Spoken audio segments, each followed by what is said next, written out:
isn't it?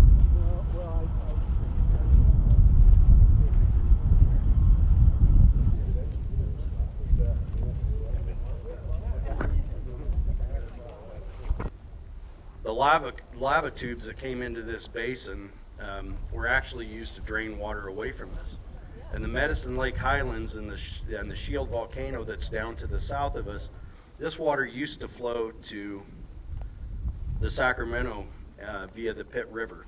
So all this water that used to be here was dammed up by the Shield volcano. That backed it up into this area, and that's how we ended up with a lake here. That's also part of the way that we got rid of the water here, by getting water back to those lava tubes. And who knows where that water went, but we can assume that it ended up back in the Pitt River system. As they drained this back and they developed the farmland, and people started coming and making trips to this area and starting to try to understand the geology of the area, the history of the area, we've got a pretty diverse history here. It's not just tribal. It's not just farmers, it's also that we had an internment camp that was nearby here.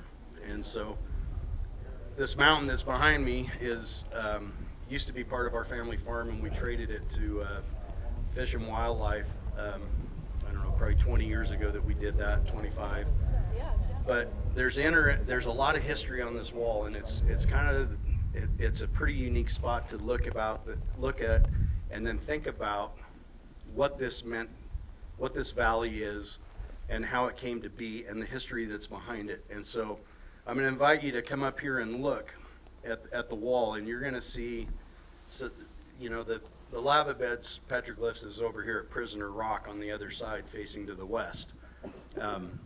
And when you're at that point, the winds come out of the west, the snow, the sand, everything wears on those rocks. And this is protected. I mean, this is not a bad place to stand today, because I can tell you I've been standing in wind all day.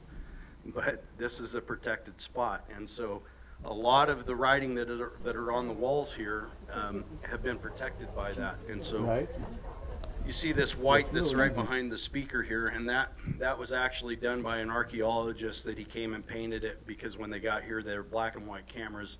They had a hard time getting it to show up.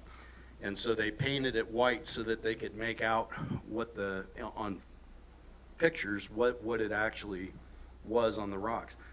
The tribes that were here at that time didn't know what that language was. So if you think about that and the evolution of this basin, and it's all over these rocks, ancient languages, modern languages, and language of some of the people that were probably wronged by our nation in the terms of the internment camp. But you will see that the tribal signs that are on here, and the further up you look, you start to realize they're all over the place.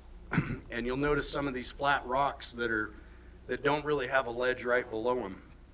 The only way that they could do that was by doing it off of the ice or out of a boat that they could ride on that.